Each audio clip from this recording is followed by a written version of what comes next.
All right, so now that we know what early versus late selection actually means, really talking about where in the perceptual hierarchy attention comes in and selects information, now we got to talk about what the research has been for telling the difference between these two. So one way to think about it is time. Because we have a visual hierarchy that goes in order, we do early perception up through object recognition first, and then semantic analysis. And all of those things do take time. It takes about maybe 100 milliseconds to complete one sequence of that to get to object recognition. We can look at time, like time differences when people are paying attention to like a visual search. We can look at how fast they're able to do things. We also have the location, right? So different locations are going to be different parts of the visual hierarchy. So if I were to look for early selection, I'd be looking for, LGN V1 through, V4, that sort of differences in activity in those regions of the brain. And then if I wanted to look at late selection, then I would be looking after the temporal lobe. That information will go up into the frontal lobe for behavior, and it'll be integrated with memory for semantic analysis. And so we kind of have two options here. We can look at time, which, as you might remember from methods, we could use ERPs or EEG to tell the difference. And then early or late in processing hierarchy, that would be fMRI. So I am going to start with a behavioral experiment. This experiment tried to answer the question by using very simple stimuli, things that don't have a lot of semantic analysis. But although there are problems with the experiment, it is used later once we get into more advanced experiments. And so I want to cover the behavior first, and then we'll go on to more advanced experiments after that. Okay. So one of the most famous experiments to try and tell the difference between early versus late selection is the Posner spatial cueing task. So this is a very simple task. What you do is you stare at a cross and you push a button whenever a dot appears on the screen. And that's it. That's all you do, and you do that over and over and over again for many trials. Now, prior to the dot appearing, you have a cue that'll either be a cue that tells you the right direction. So you're staring at this cross, the cue points to the right. So I start paying attention to the right. If it's the cued condition, then the dot will appear in the location that I'm attending to. We have a neutral cue, which is not going to tell you which side of the screen the cue is going to appear on. And then you have uncued, as in this arrow is going to point in the wrong direction. So just a little bit of background about how these experiments are usually run.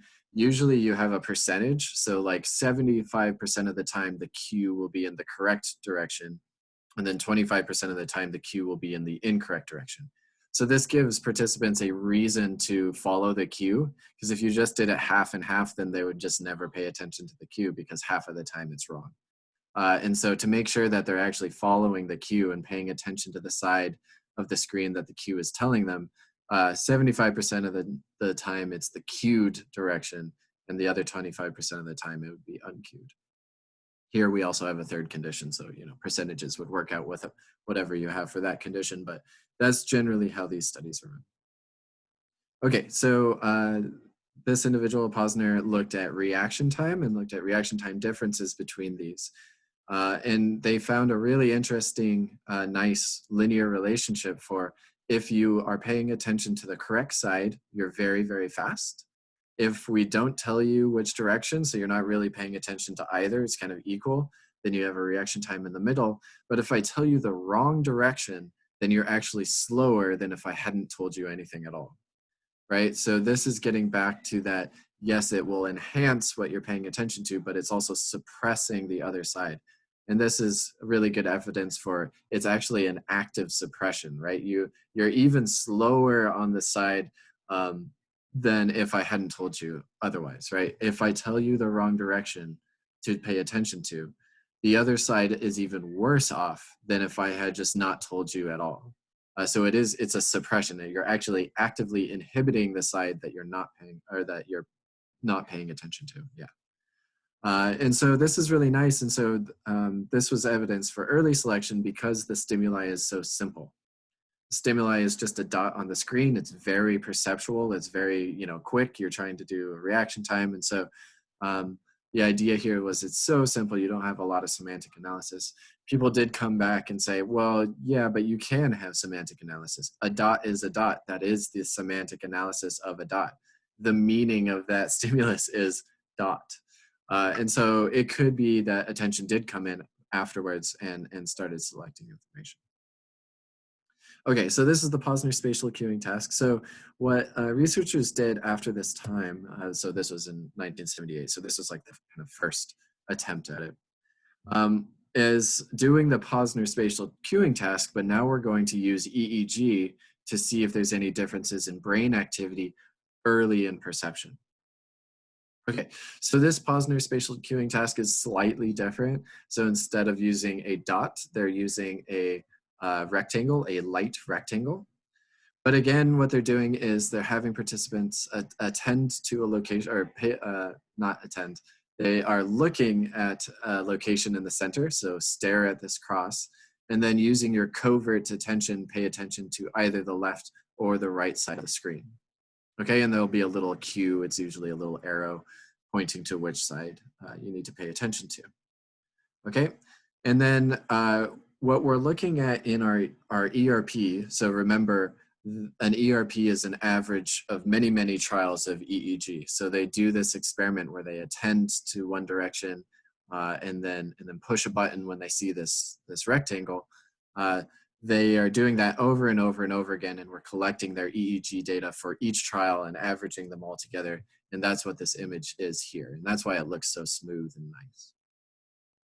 Okay, so first thing I want to say is that anytime you put a stimulus on the screen, like a bright rectangle, a bright white rectangle, your visual system will increase in activity, right? Because you have new visual input, you're going to see an increase in activity. And so no matter where you're attending to, it doesn't matter, like ignoring attention at all, you're going to have two bumps. You're going to have one, the P1, and then also the N1. So this is a positive going component, ERP component. And this is basically your brain saying, hey, look, visual stimulus, right? And here, the electrodes that I'm measuring from are in the back of the brain, are over the occipital lobe. And so we're seeing this big jump in activity because that's where I'm measuring. Okay, so ignoring attention, we see an increase in activity because I've displayed a rectangle. And so now what we want to do is see, is that activity different for when I'm paying attention to it compared to when I'm not paying attention to it? That is, if I'm paying attention to the correct side, the cue that I was given was correct, is that activity going to look different in the brain compared to when I'm paying attention to the wrong direction, right? So it told me to pay attention to the right, even though the stimuli appeared on the left. And again, it's like 75% of the time the cue is correct. So the participants do have a lot of motivation to follow the cue. Okay, and so that's what we're looking at here. Attend left and attend right is what they used in the paper, but really what we're talking about here is if you attended to the correct side, as in red is paying attention to the location in which the stimuli appears. So I am paying attention to the correct side. And then blue is I'm paying attention to the wrong side. I'm ignoring the side of the screen in which the stimulus appeared. So I'm paying attention to the other side and ignoring the side where it appears. Okay, and so if we look at the difference between these two waveforms, between when I'm paying attention to the correct side and when I'm paying attention to the incorrect side, we do see a difference in activity. We see that the attention seems to actually increase the activity in the brain for the location in which we're paying attention to, right? So if I'm paying attention to the correct side of the screen, the activity for that area is going to be larger than if I'm paying attention to the opposite side of the screen. I'm actually inhibiting. So the red line has larger activity than the blue line. Again, so attention is increasing brain activity. Okay, but the really nice thing about EEG is that we can now look at the time in which we see the difference. And we see a significant difference between these two lines as early as 70 to 90 milliseconds. Semantic analysis takes on the order of maybe 400 milliseconds, like perception itself takes maybe 100 milliseconds. The temporal lobe takes another 300 milliseconds or so to do its job. And then semantic analysis comes in. So overall, it takes almost half a second for the entire process to be finished. So if we're seeing a difference in activity due to attention as early as 70 to 90 milliseconds, that is extremely good support for early selection.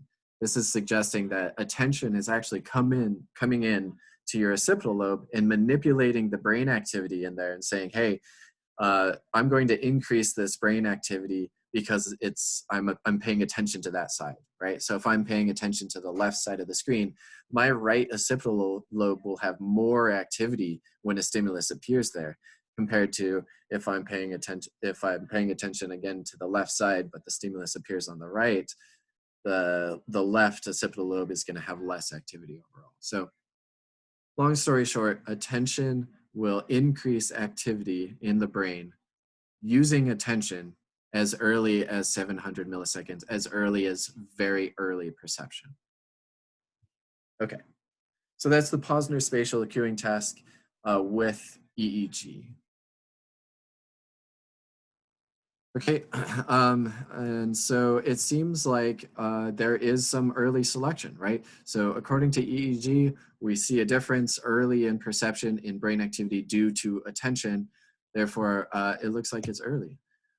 We also have seen this in auditory stimuli as well. So if you're listening to things, you pay attention to one ear rather than the other, you basically can do the same experiment, and we see the same thing, that P1 and N1 are really early perceptual ERP components, and they change in response to attention, suggesting attention has some early selection going